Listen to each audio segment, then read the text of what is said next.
Imagine this. You're 27, a college student, and you've been sleeping in your car for 3 months. Not because you're backpacking, but because your childhood bedroom was turned into a gym, and the trust fund meant for your education was being systematically stolen.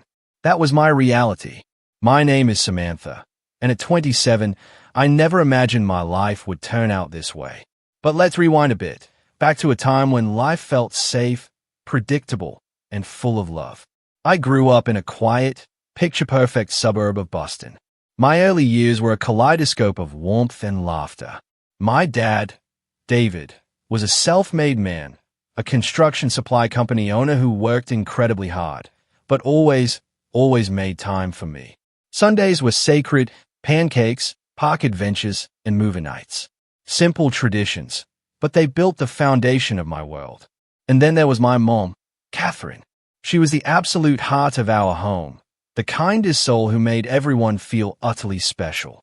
She volunteered at my school, knew all my friends by name, and never missed a single performance. Her chocolate chip cookies, legendary. Our house was the neighborhood hub, always buzzing with friends and family. I still remember helping her plant flowers in her beautiful backyard. She'd tell me, "Sammy, watching things grow teaches you patience and how to truly appreciate life." We lived comfortably, a 4-bedroom house, big backyard, nothing extravagant, but we never wanted for anything. My bedroom was my sanctuary, painted lavender, my favorite color, with a window seat Dad built just for me, where I'd get lost in books for hours. My parents celebrated every birthday like a national holiday, secretly decorating while I slept so I'd wake up to streamers and balloons. These weren't just gestures, they were daily declarations of love. My dad had an older brother, Walter, a successful real estate developer. Uncle Walter lived in a grand mansion across town and traveled constantly. Despite their different lives, Dad and Uncle Walter were incredibly close. Every Thursday, without fail, they'd meet for lunch. Uncle Walter, who never had children of his own, absolutely adored me, his only niece. For my 10th birthday, he whisked our whole family away to Disney World, a memory I still hold so dear. Holidays were magical. Thanksgiving at our place, filled with Mom's incredible cooking, the house smelling divine for days. Christmas at Uncle Walter's, with his magnificent tree stretching to the ceiling and gifts for everyone. These gatherings, they made me feel part of something much bigger, a family with deep roots and cherished traditions. What I didn't know then was the incredible lengths my father went to secure my future. The day I was born, he set up a trust fund for my education. Every single month, he'd add to it, sometimes, I realize now, at the expense of his own comforts. He was determined to give me opportunities he never had. Education, Sammy, he'd often say, is the one thing nobody can ever take away from you. He dreamt of seeing me graduate college, the first in our family to do so. That trust fund was meant to cover everything, from undergraduate all the way through graduate school. It was my golden ticket to a future full of possibilities. Then, like a sudden, brutal winter, everything changed. I was just 12. Mom started getting these terrible headaches, relentless. After weeks of terrifying symptoms, the diagnosis slammed into us. An aggressive, inoperable brain tumor. 6 months, the doctors said. She fought for 8. Those months transformed our once joyful home into a landscape of hushed whispers, rigid medication schedules, and the constant presence of visiting nurses. The medical bills piled up, a mountain of debt even with insurance. Dad worked himself to exhaustion, trying to keep afloat, trying to be strong for both of us. At night, I'd hear him on the phone, his voice strained, negotiating with insurance, begging for payment plans. He tried so hard to shield me, but I saw the worry etch deeper into his face each day. I grew up overnight. While other 12-year-olds were having sleepovers and going to the mall, I was learning how to check Mom's meds, how to help her to the bathroom, how to be brave when she couldn't be. Dad taught me to cook simple meals, do laundry, keep the house running. We became a small, heartbroken team, united in our desperate love for Mom, determined to make her comfortable. Mom passed away in the spring, just as the garden she adored was bursting into bloom. The day of her funeral was achingly beautiful. Clear blue skies, trees blossoming. It felt wrong that the world could be so lovely when our hearts were utterly shattered.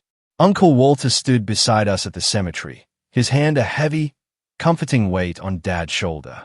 Both of them looked years older, their faces etched with a grief that seemed to age them in an instant. The months that followed were a thick, suffocating fog. Dad buried himself in work, coming home late, his eyes red from silent tears. I'd have dinner waiting, a skill honed during Mom's illness. We rarely spoke of our loss directly, but sometimes we'd sit together, poring over family photo albums, sharing quiet memories of Mom. Those evenings, though silent, forged an even deeper bond between us. But even as we clung to each other, Uncle Walter drifted further away. He'd still come for occasional dinners and remember my birthday, but those regular Thursday lunches with Dad simply stopped. I later learned he disagreed with some of Dad's medical decisions for Mom, creating a chasm between the brothers. Dad never spoke ill of Walter, but their once unbreakable closeness was clearly broken. Despite the gaping hole in our lives, Dad and I found a new rhythm, a new normal. We kept some of Mom's traditions alive, adapted others. I excelled in school, driven by the desire to make both my parents proud. And Dad, bless his heart, continued adding to my education fund, even through those financially draining years after Mom's medical battle. Life was different, undeniably sadder, but we were making it. We were a team. Then, 2 years after Mom's passing, Dad introduced me to Diana. Diana was attractive, polished, and on the surface, seemed genuinely interested in me. She asked about my school, my friends, my hobbies, all with a smile that seemed sincere. After seeing Dad so lost and lonely for so long, it was a relief to see him smiling again. Diana had 2 kids from a previous marriage. Brandon, 17, tall and athletic, a budding businessman like his mom, and Zoe, 15, just a year older than me, artistic and quiet. Our first dinner together was a masterclass in charm. Everyone was on their best behavior. Brandon asked Dad about his company. Zoe complimented my necklace, and Diana ensured no one felt left out. I actually thought, maybe, just maybe, this could work. Maybe we could become a real family. 6 months later, Dad and Diana got married in a small ceremony. I was happy for him, truly, but a small voice inside whispered that everything was moving too fast. Still, I wanted to be supportive. Diana and her children moved into our house, and suddenly, our quiet home was bustling, full of new voices, new routines. Brandon took the guest room, and Dad converted the small office into a bedroom for Zoe. The changes were insidious, almost imperceptible at first. When Dad was home, Diana was warm, inclusive. She'd ask about my day, praise my accomplishments, draw me into family conversations. But the moment Dad left for work, a chilling shift occurred. Her smile wouldn't reach her eyes. Her questions felt less like curiosity and more like subtle interrogations. She began to subtly, but consistently, compare me to Zoe, always unfavorably. Brandon and Zoe, of course, picked up on their mother's cues. They were never overtly cruel, but their dismissiveness grew. They'd make plans without me, share inside jokes I wasn't privy to, and slowly, subtly, rearrange our living space to fit their preferences. My opinions on anything household-related became utterly irrelevant. Then came the day I walked into my bedroom to find it half cleared out, making space for Zoe's art supplies. "Your room has the best light," Diana explained with a thin, unsettling smile. "And you two girls should bond by sharing, shouldn't you?" Dad, bless his trusting heart, thought it was a wonderful idea, especially after Diana presented it as something Samantha and I agreed upon. Soon, photos of my mother began to vanish from the common areas. When I asked, Diana simply said, "They're being carefully stored away, sweetie. It's not healthy to dwell on the past. We need to focus on our new family now." The Christmas ornaments Mom and I had collected, they mysteriously never made it out of storage that first holiday season. Our cherished family recipes were replaced with Diana's, our traditions discarded for new ones. Dad, meanwhile, was working more hours than ever. Diana actively encouraged this, constantly praising his work ethic, admiring his ambition. "You go be the provider, honey. I'll take care of everything at home," she'd coo. And she did take care of things, by completely reshaping our home and our lives to her liking while Dad was absent. Money, or rather, the lack of it for me, became a constant undercurrent. I'd overhear Diana discussing the business with Dad, always suggesting changes, highlighting expenses. "The children's activities are so important, but so costly," she'd lament. Or, "Brandon needs a car for college next year."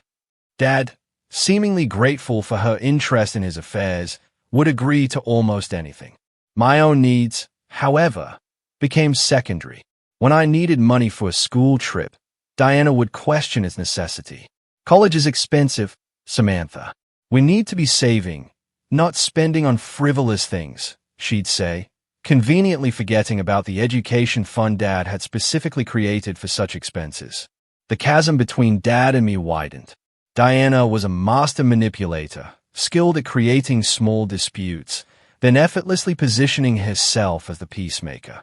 Samantha's just at that difficult age. She'd side to Dad when I dared express disagreement. All teenagers go through this rebellious phase. She'd twist my genuine feelings into hurtful behavior that threatened their new family dynamic, leaving Dad feeling torn and me feeling isolated. Despite it all, I desperately clung to my relationship with Dad. I'd wake up early on Saturdays, just to have breakfast with him before anyone else stirred. We'd talk about school, his work, sometimes even reminisce about Mom. These stolen moments became increasingly rare. Diana, with her carefully curated family activities, slowly but surely squeezed them out. I tried to understand. Dad seemed happy, or at least content, with this new arrangement. He'd been so profoundly sad after Mom died, and I was terrified of doing anything that might shatter his newfound stability. So, I retreated, kept my head down, poured myself into school, and counted the days until college, my promised escape, my chance to finally breathe and establish my own space. About a year into their marriage, the family business started showing cracks.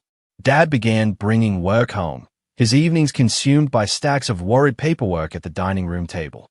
Diana, ever the supportive wife, would bring him coffee, massage his shoulders, and reassure him she was there to help.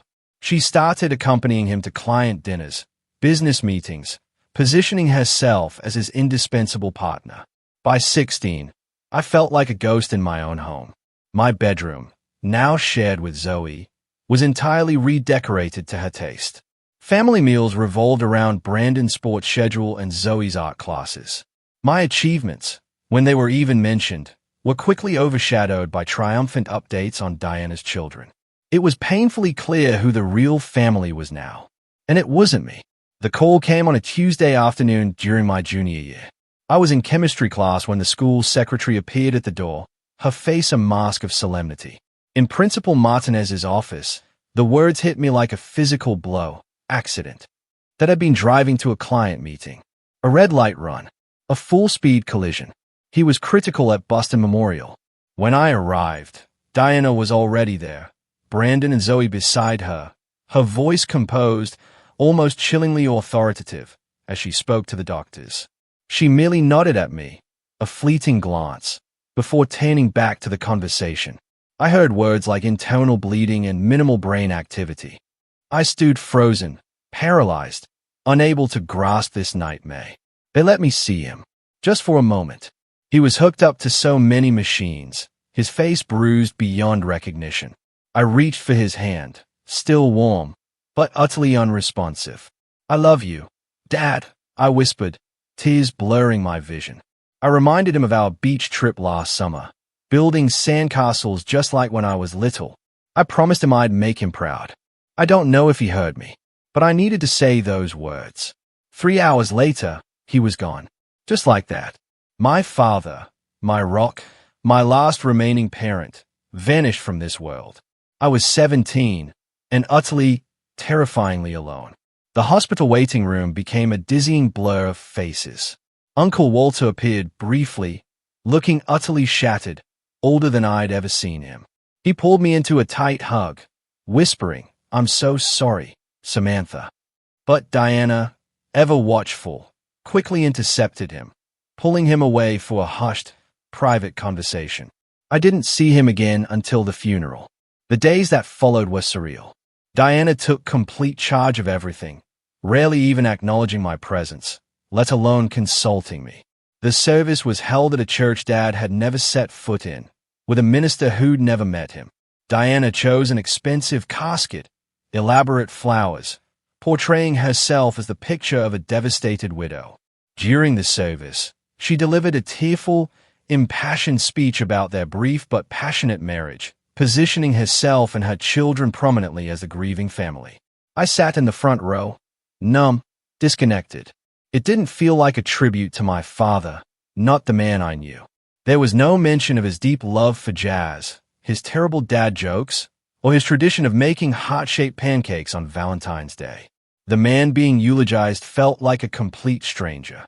Uncle Walter attended, but kept his distance from Diana. After the service, he pressed a card into my hand. "Call me when things settle down," he said quietly, his voice heavy. "We need to talk." Before I could even respond, Diana materialized at my side, steering me away towards some distant relatives offering condolences. "By the way, if you're still with me on this unbelievable journey, make sure to hit that subscribe button. You won't want to miss the next chapter of this story, or the others I have to share." 3 days after the funeral, we gathered at Dad's lawyer's office for the reading of the will. That's when the first gut punch landed. Dad had updated his will shortly after marrying Diana. The family business, his life's work, was left to her, with a vague understanding it would eventually pass to me. The house was Hayes too, though I was granted permission to live there until I finished college. But the real blow was the education trust fund. It remained intact, yes, for me, but Diana was named trustee until my 25th birthday.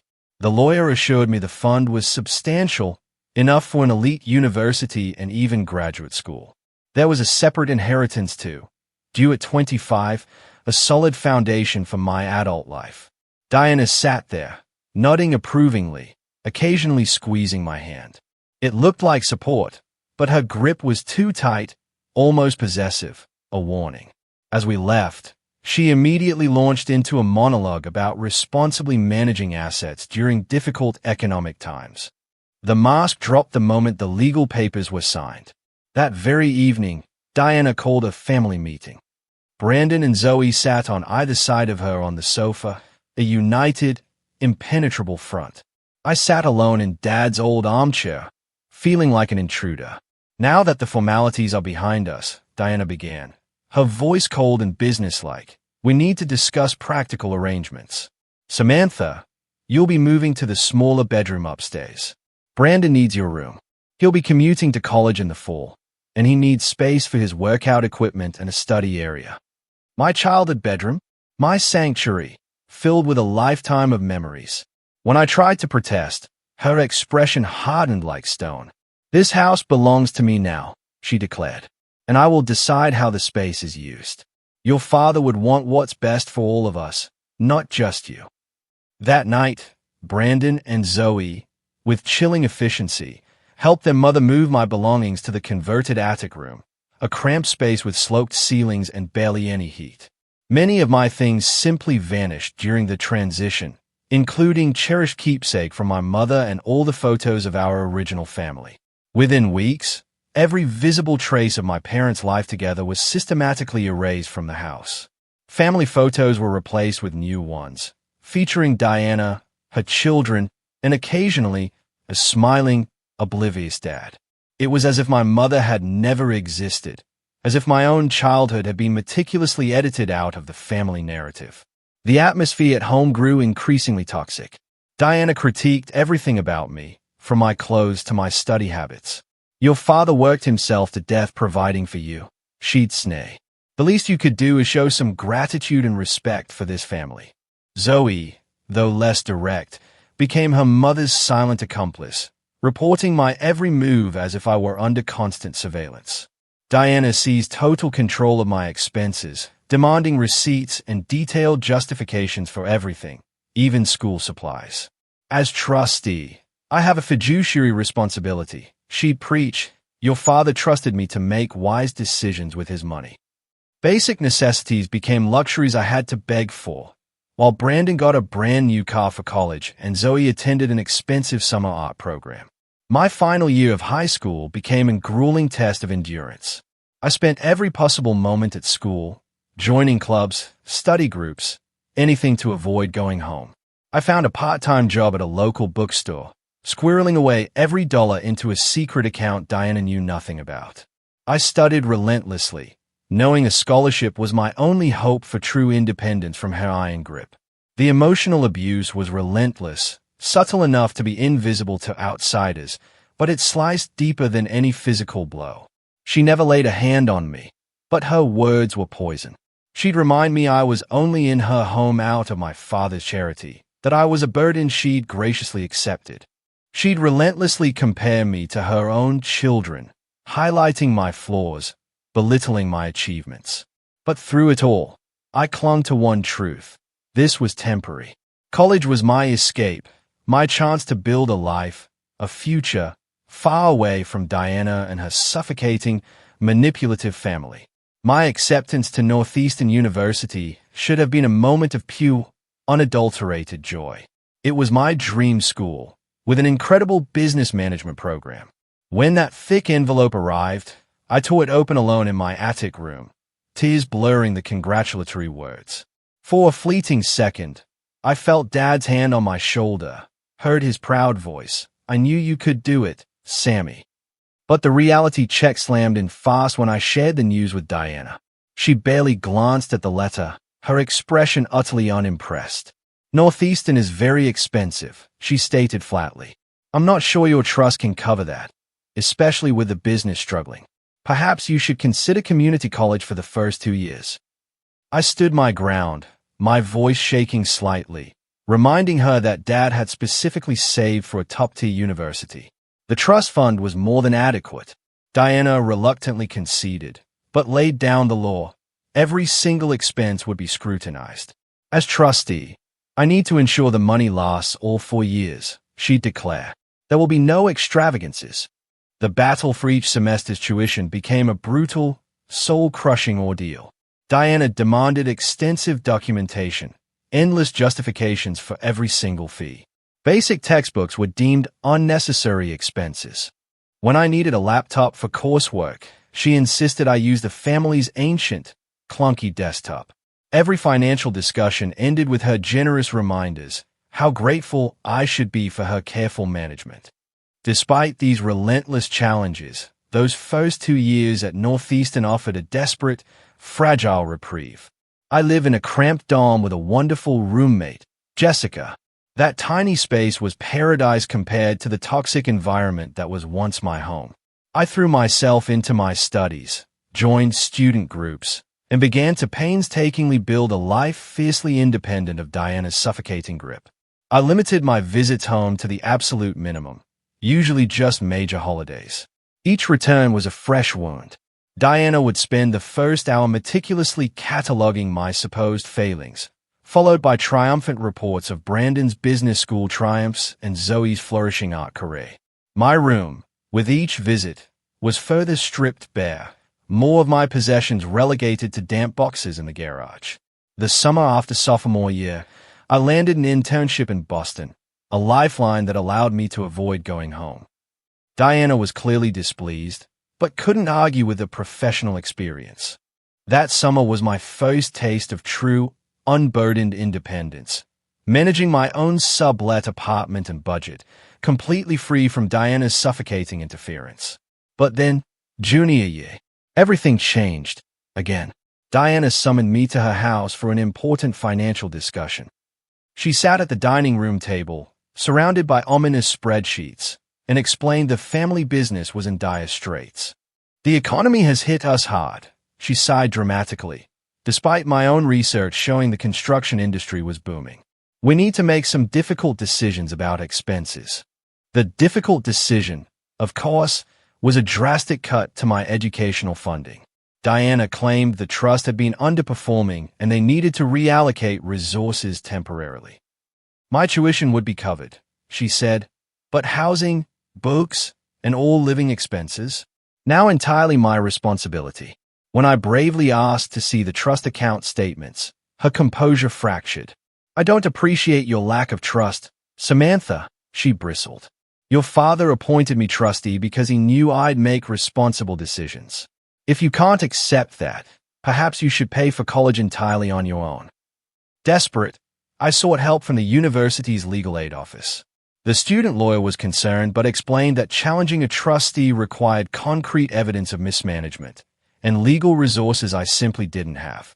Without access to the actual financial records, my hands were tied. I had no choice but to adapt.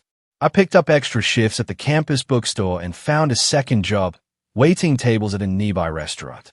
My grades, once excellent, suffered under the crushing weight of work and study. I was perpetually exhausted, but I was utterly determined to finish my degree. I slashed every possible expense, eating most meals at work, buying only used textbooks. When summer rolled around again, I had nowhere to go but Diana's house, just until I could find affordable housing near campus. What I found there shattered me. My bedroom, my lavender sanctuary, had been completely converted into a home gym. A brand new, expensive treadmill and weight set stood where my bed once was. There was no desk, no trace I'd ever lived there. My few remaining possessions were crammed into boxes in the garage, many damaged by moisture, some missing entirely. When I confronted Diana, she looked genuinely bewildered by my reaction. "You're hardly ever here," she dismissed me, waving a hand. It made no sense to keep a room empty when Brandon needs a place to work out. You can sleep on the sofa while you're visiting. That evening, a conversation drifted from the kitchen. Diana and Brandon, oblivious that I was sifting through my damp, ruined boxes in the garage, spoke in hushed tones. "The trust fund has been a lifesaver," Diana said. "Without it, we would have lost the business last year." Brandon's voice, "How much longer can we keep using it?" Diana replied, "Until she turns 25 or graduates. The terms are specific, but I've been careful, moving small amounts at a time. By the time she could challenge anything, the money will be fully integrated into the business." Brandon pressed, "What if she figures it out?" Diana's chilling response, "She has no proof, and no resources to fight us legally. Your father was meticulous about the paperwork. On paper, everything looks legitimate, investments that didn't perform as expected." I felt physically ill. A cold, bitter certainty settled in my gut. They weren't just mismanaging my money, they were systematically stealing it. My inheritance, the future dad had so carefully built for me. The business troubles were a complete fabrication, an elaborate excuse to funnel my trust fund into their failing company. I had been a fool, naive to trust Diana with something so sacred. That night, lying on the uncomfortable sofa, in what had once been my home, I made a silent, burning vow. I wouldn't confront Diana directly. Not yet. I would find a way to support myself completely. I would document every single thing, gather proof, and build an airtight case. I would not give her any reason to cut me off entirely from what little remained. The next morning, I calmly told Diana I'd found summer housing in Boston with friends. It was a lie, but I needed to escape before my rage consumed me. I packed what little I could salvage from the garage, said a cold, final goodbye to the family that had never truly accepted me, and drove back to the city with no real plan, just a desperate instinct for survival.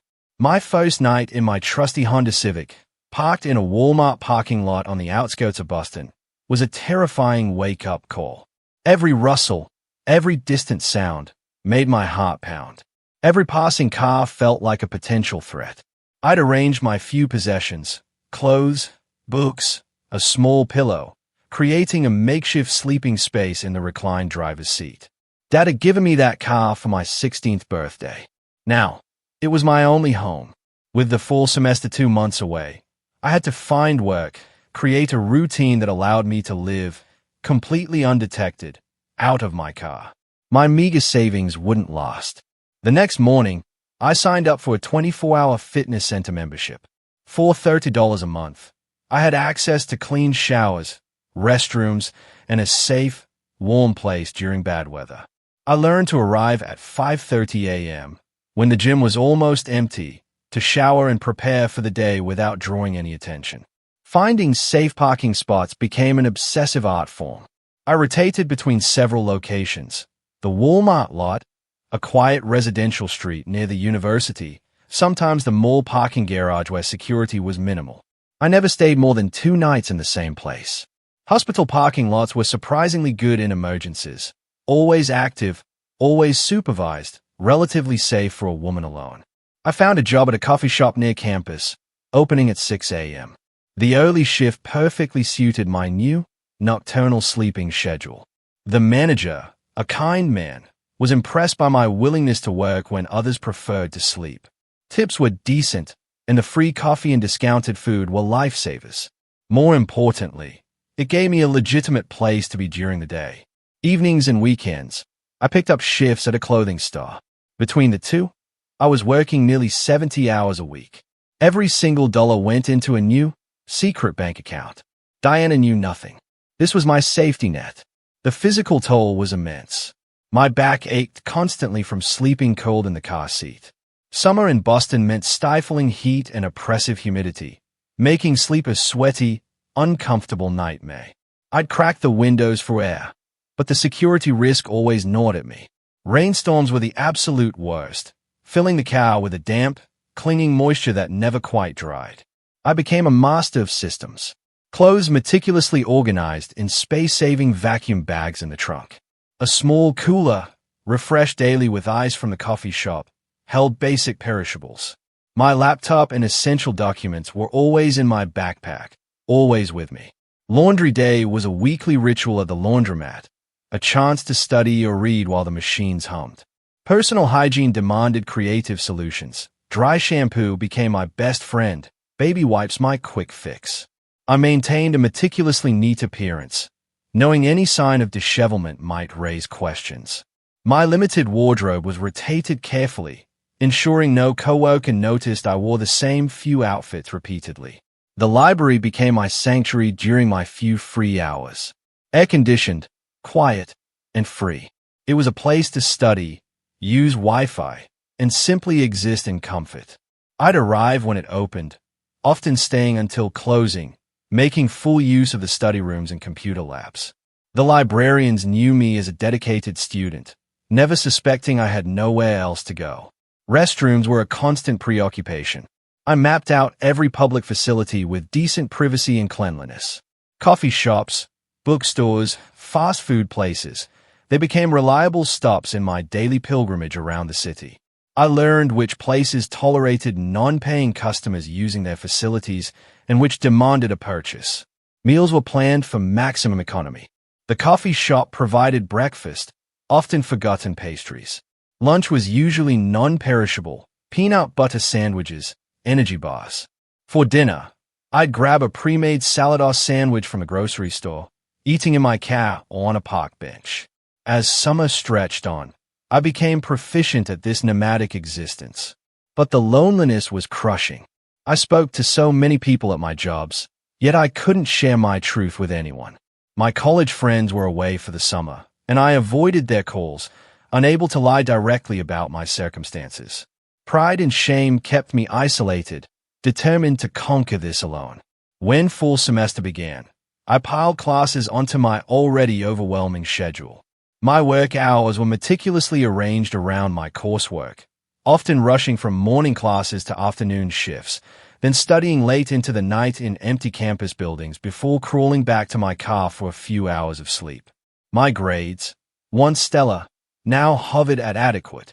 I was perpetually tired, my participation in class discussions almost non-existent. One day, my marketing professor, Dr. Patel, a particularly observant woman, asked me to stay after class. "Samantha, is everything all right? Your last paper wasn't up to your usual standard, and you seem exhausted."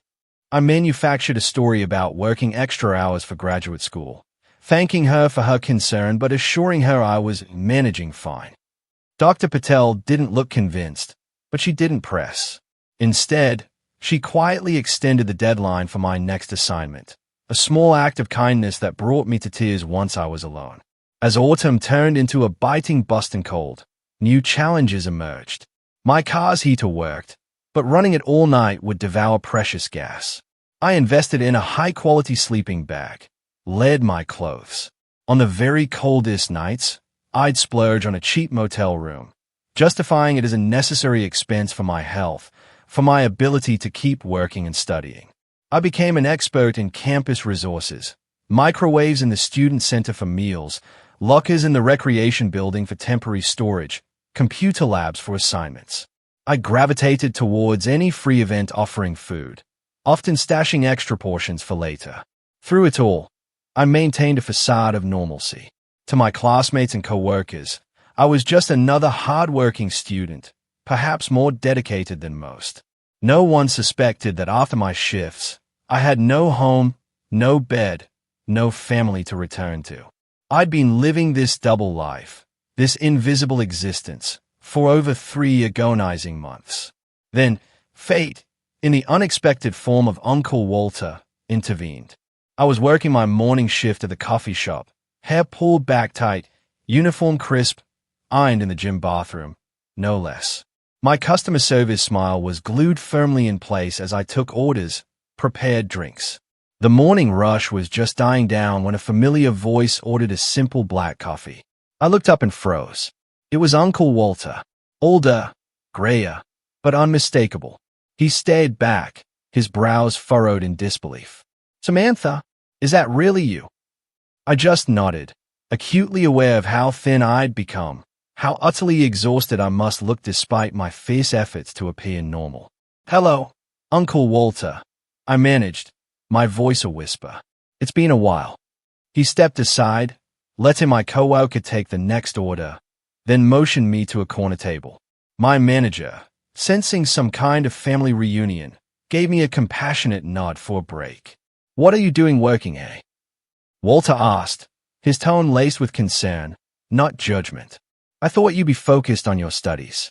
Diana mentioned you were doing so well at Northeastern." The mention of Diana's name sent a fresh surge of anger through me, hot and sharp. "You speak to Diana?" I asked, probably too quickly. "Rarely. A courtesy call about the business. Occasionally. We're not close." He studied my face intently.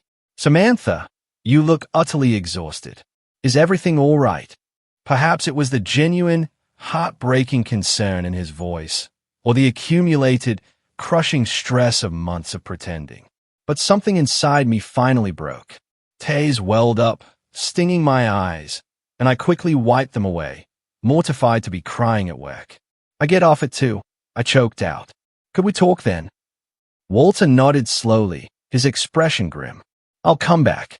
We definitely need to talk." Those 4 hours were the longest of my life.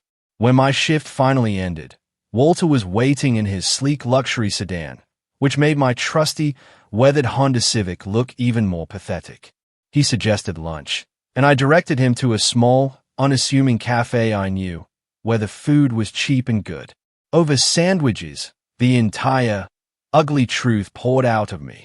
The gradual, insidious takeover of my home after Dad died. Diana's complete control of my trust fund. My childhood bedroom, now a gym. The horrifying, overheard conversation about using my money to save their failing business. My current, desperate reality. Living in my car, working 2 grueling jobs, trying to cling to my studies. Walter listened in stunned silence, his face growing darker, grimmer with each new detail. When I finally finished, the cafe seemed to hold its breath. He was silent for a long, agonizing moment, his hands clasped tightly on the table. "I had no idea," he finally said, his voice tight, rough with anger. "I knew Diana and I had our differences, but I never, ever imagined she would do this to you. To David's daughter." He shook his head, a wave of self-reproach washing over him. "I should have stayed more involved after your father died. This is partly my fault." "You couldn't have known," I murmured, a sudden, unfamiliar lightness blooming in my chest now that the burden was shared. Walter reached across the table, his hand firm on mine. This ends today, Samantha. No niece of mine is going to live in her car while that woman misappropriates her inheritance. Come with me. Right now. His reaction was immediate, decisive. After lunch, he insisted on seeing my car. His face grew even grimmer as he took in the neatly organized, yet undeniably makeshift living arrangement. My few possessions, carefully stowed in the trunk and back seat. The small pillow and blanket on the reclined driver's seat. A cooler with a few meager perishables in the passenger footwell. This is unacceptable, he declared, his voice firm, resolute. Pack whatever you need for tonight. You're coming to my house immediately. I hesitated, pride and a fierce, ingrained independence warring with my desperate need for help. I don't want to be a burden, I whispered. Walter's expression softened, his eyes unexpectedly moist. You are family, Samantha. The only family I have left. His voice cracked slightly. You could never be a burden. Your father would be absolutely heartbroken to see you living like this. Please, let me help you. That night, for the first time in months, I slept in a real bed. Walter's house was just as grand as I remembered, a sprawling estate in one of Boston's most exclusive neighborhoods. He gave me a guest suite, my own bathroom, fresh towels, and even a spare set of pajamas his housekeeper found. The sheer luxury felt overwhelming, almost alien, after months of grueling deprivation. The next morning, over breakfast, Walter laid out his plan. I've already called my attorney. We're meeting him at 10. I want you to tell him everything you told me yesterday. Every single detail you can recall about Diana's management of your trust. Walter's attorney, Mr. Greenberg, was a formidable presence, sharp-featured, with piercing, intelligent eyes, and a reputation as one of Boston's most relentless litigators. He listened intently as I recounted my harrowing story, taking detailed notes, occasionally asking for precise clarification. Based on what you've described, he stated when I finished, his voice calm but authoritative, we have strong grounds to petition for Diana's immediate removal as trustee. The conversion of trust assets for personal or business use is a serious breach of fiduciary duty. The court takes a very dim view of trustees who commingle funds or use them for unauthorized purposes. What about what Diana said? I ventured, about investments not performing well. Mr. Greenberg's thin smile held a hint of grim satisfaction. Financial records do not lie, Miss Roberts. If Diana has been transferring money from your trust to the business, there will be a paper trail. My forensic accountant will find it. The investigation moved with lightning speed. Mr. Greenberg obtained a court order for all records related to my trust fund and the family business. Walter insisted I focus on my studies, telling me he'd handle the legal battles, offering me a permanent place in his home. I reduced my work hours to a manageable level, keeping only the coffee shop job I genuinely enjoyed. 2 weeks later, Mr. Greenberg called us for another meeting. His desk was buried under financial statements, bank records, and business documents. His expression was grim, but there was a glint of satisfaction in his eyes. We found it, he said, without preamble. Over the past 3 years, Diana has systematically diverted funds from Samantha's trust into the family business. The transfers were deliberately disguised as investments, but there was never any formal loan agreement or equity exchange. The business has been operating at a loss for years, and Diana has been using the trust as a personal slush fund. The numbers were absolutely staggering.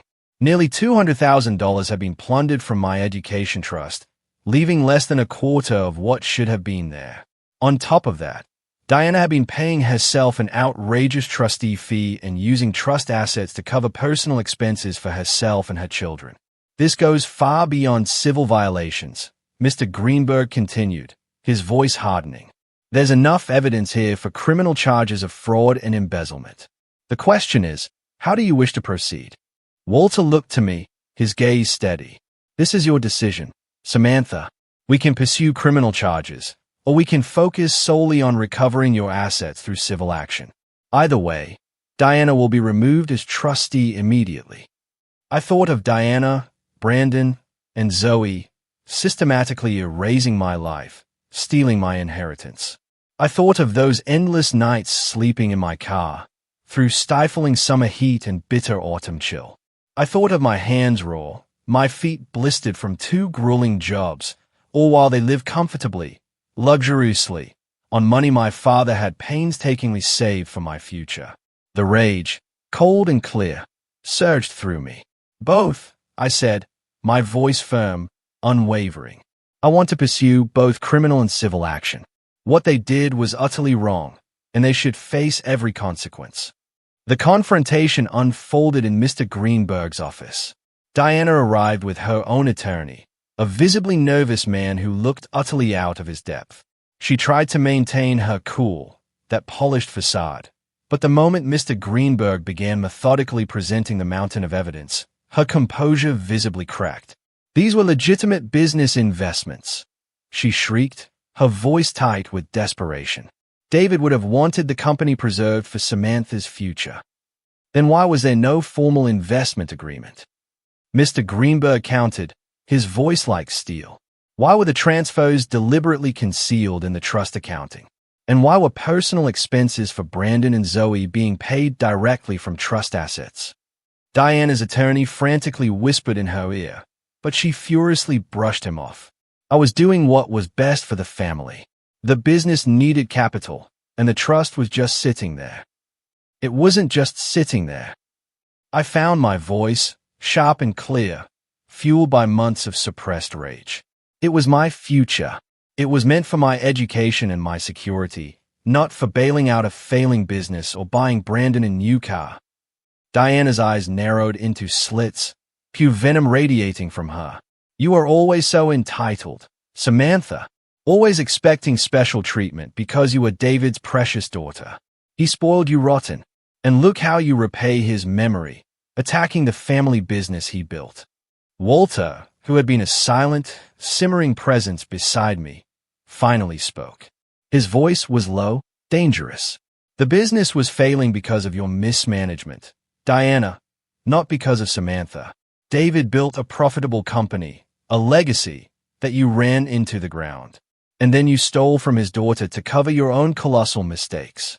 Diana rounded on Walter, her face twisted with a venomous fury. You are always jealous of David's success, his family.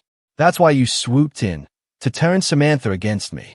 You couldn't stand to see me carrying on his legacy. My brother and I had our differences, Walter said, his composure unwavering. But he would be utterly disgusted by what you've done.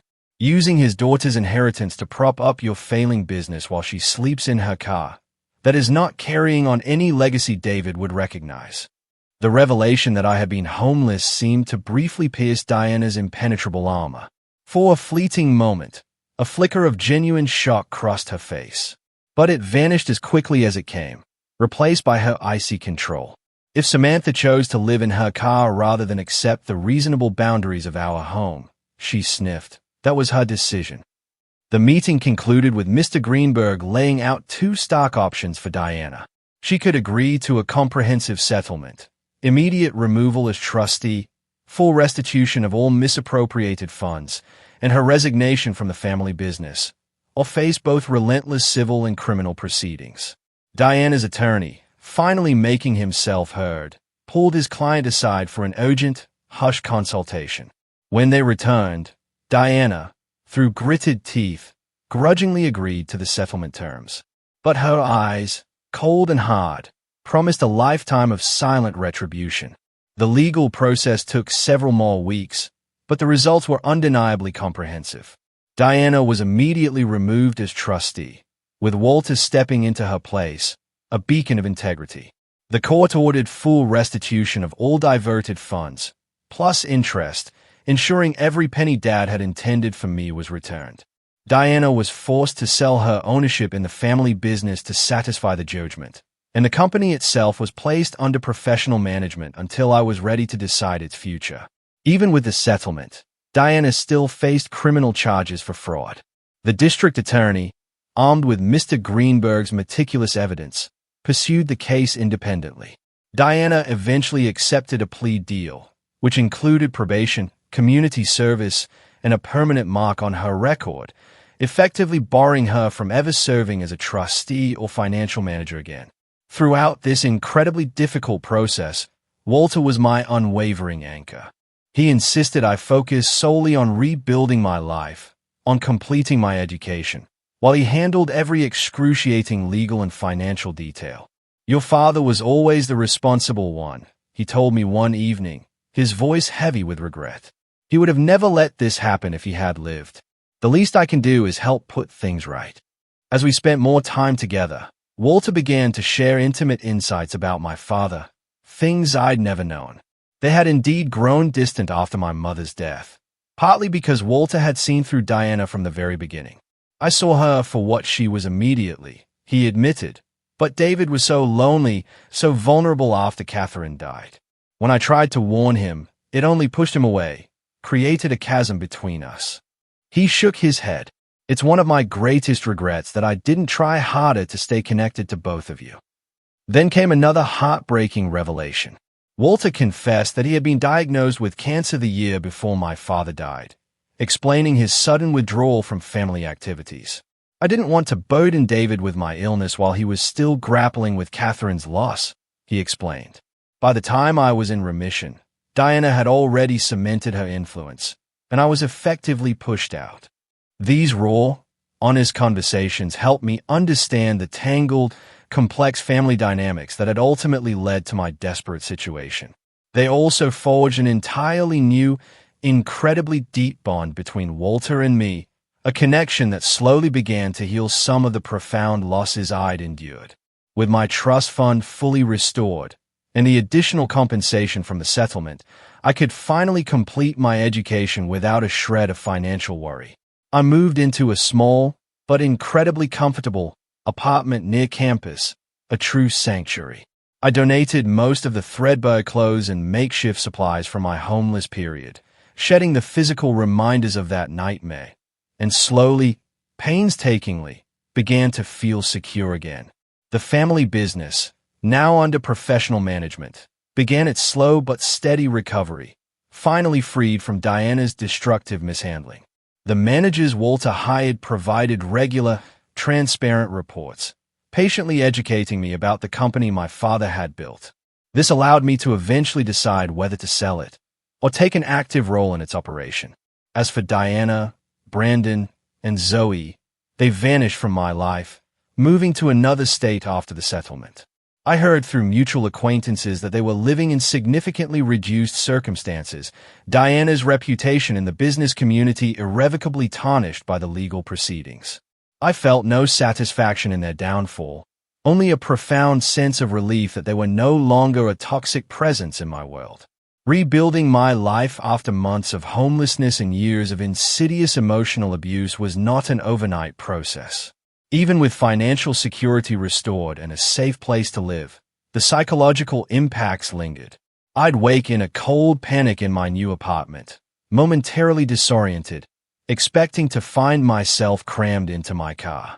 I hoarded food, kept an emergency bag perpetually packed, unable to fully trust that my situation was truly stable. Uncle Walter, with his quiet wisdom, recognized these deep-seated signs of trauma. He gently suggested I consider therapy. "There's no shame in seeking help, Samantha," he said softly. "What you went through would leave scars on anyone." With his unwavering encouragement, I began seeing Dr. Morales, a therapist specializing in family trauma and displacement. In those safe, confidential sessions, I learned to process the complex grief of losing both parents, the agonizing betrayal by my stepfamily, and the gnawing fear and shame of my homeless period. Dr. Morales helped me understand that my hypervigilance and anxiety were entirely normal responses to abnormal circumstances, not weaknesses or flaws in my character. "You survive an incredibly difficult situation," she often reminded me. "The coping mechanisms that helped you then may not serve you now, but they were invaluable when you needed them. Now, we can work on developing new tools for your current reality." Slowly, with professional guidance and Walter's rock-solid support, I began to truly heal. I established new routines that nurtured, rather than depleted, me. I reduced my work hours to a reasonable part-time schedule that complemented my studies, instead of constantly competing with them. I learned to cook nourishing meals in my own kitchen, finding unexpected joy in the simple luxury of preparing food in a safe, secure space. My academic performance, once faltering, rebounded spectacularly as my living situation stabilized. Professors who had noted my decline now commented on my renewed engagement and exceptional work. Dr. Patel, who had shown me such quiet kindness during my darkest period, became a valued mentor, gently guiding my burgeoning interest in business ethics towards a potential career path. Walter and I forged a new family relationship, different from, but equally valuable as, the one I had lost. We had dinner together every Sunday, a new, cherished tradition. He shared captivating stories about my father's youth, their early business ventures, and the bond they shared. Through his vivid memories, I gained a fuller, richer picture of the man my father had been before grief irrevocably changed him. The legal resolution with Diana provided not just financial restitution, but an invaluable form of validation. The courts had recognized the profound wrong done to me, affirming that I had not imagined or exaggerated the mistreatment. This official acknowledgement was a powerful antidote to years of gaslighting and insidious dismissal. As my immediate crisis receded, I began volunteering at a youth shelter, compelled to use my own harrowing experience to help other young people grappling with housing insecurity. I understood their fierce pride, their deep shame, their desperate need for normalcy, in a way that most volunteers simply couldn't. Without revealing the full, raw details of my own story, I could offer genuine empathy and practical advice. This volunteer work, profoundly meaningful and healing, eventually led to a part-time position coordinating services for college students experiencing homelessness, an invisible population, far larger than most people realize. The work was transformative, allowing me to channel my painful past into something profoundly constructive. My academic focus shifted subtly as my personal experiences deepened my professional interests. I added courses in nonprofit management and social entrepreneurship to my business curriculum, envisioning a career that would purposefully balance financial success with tangible social impact. My senior thesis, a powerful examination of housing insecurity among college students, not only highlighted a growing problem but proposed innovative, practical solutions. Graduation day was a triumph I had once feared might never, ever come.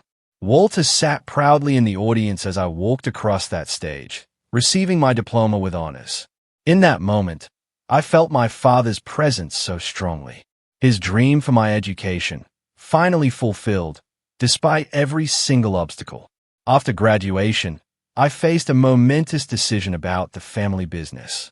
With Walter's insightful guidance, I had learned enough about its operations to understand its immense potential and its inherent challenges. Rather than selling it outright or stepping directly into management myself, I chose a middle path. I retained ownership but installed an experienced, ethical management team, setting clear guidelines and employee-centered policies. I would serve on the board, learning the business gradually, while actively pursuing my own career path in social enterprise. The trust fund, once the source of so much pain and conflict, was now under Walter's careful, transparent stewardship, with regular reporting and joint decision-making. When I turned 25, the remaining inheritance transferred fully to my control, a prospect that no longer filled me with paralyzing anxiety. Walter had taught me invaluable financial management skills, lessons my father never had the chance to share, meticulously preparing me to handle my inheritance responsibly. Throughout this entire journey of recovery and rebuilding, I learned profound, life-altering lessons. I learned that family is defined by unwavering love and fierce loyalty, not merely by blood or legal ties. Walter became more family to me than Diana had ever been, despite her marriage to my father. I learned the vital value of asking for help, a lesson that didn't come easily to someone who had survived through fierce, solitary independence. Accepting Walter's unwavering assistance, Dr. Morales' compassionate guidance, and my friend's steadfast support didn't diminish my strength. It multiplied it exponentially. I learned about the insidious, corrosive nature of emotional abuse, how it distorts reality and erodes self-worth so gradually that victims often don't even recognize what's happening until the damage is severe. This understanding made me both more compassionate towards others struggling in silence and fiercely protective of my own boundaries. Perhaps most importantly, I learned that resilience isn't about weathering hardship completely alone. It's about finding ways to keep moving forward, no matter the obstacles. Sometimes that means sleeping in your car and showering at a gym. Sometimes it means accepting a spare bedroom and crucial legal help from a long-lost uncle. The true strength isn't in the specific strategy, but in the fierce, unyielding refusal to surrender to circumstances. Today, 5 years after Walter found me working at that coffee shop, my life bears little resemblance to those darkest, most desperate days. I have a fulfilling career, working with a foundation dedicated to addressing youth homelessness, a cause deeply personal to me. I own a small, but beautiful apartment in a city I adore. I have meaningful relationships with friends who know my full story and love me anyway. And I have a bond with Walter that has enriched both our lives immeasurably. The pain of my past hasn't disappeared entirely. I still have moments of piercing grief for my parents, flashes of cold anger at Diana's betrayal, occasional nightmares about sleeping in my car. But these emotional echoes no longer control my life or define my identity. They are simply part of a powerful story that shaped me, but does not and will never limit me. If you're out there, facing your own impossible situation right now, please know this. Circumstances can change in ways you cannot even begin to imagine. The person who might offer a lifeline could be someone you haven't spoken to in years, or someone you haven't even met yet. The strength you need might come from resources you don't even recognize within yourself or around you. Never give up hope. Have you ever experienced a moment when everything changed because someone truly noticed your struggle? Or perhaps, have you been that person for someone else? Share your story in the comments below. Your experience might be exactly what another viewer needs to hear today. And if this story resonated with you, if it gave you even a sliver of hope, please hit that like button, subscribe for more, and share it with someone who might need a powerful reminder that even the darkest situations can ultimately lead to unexpected light. Thank you for listening to my journey. Take care, and never stop fighting for your light.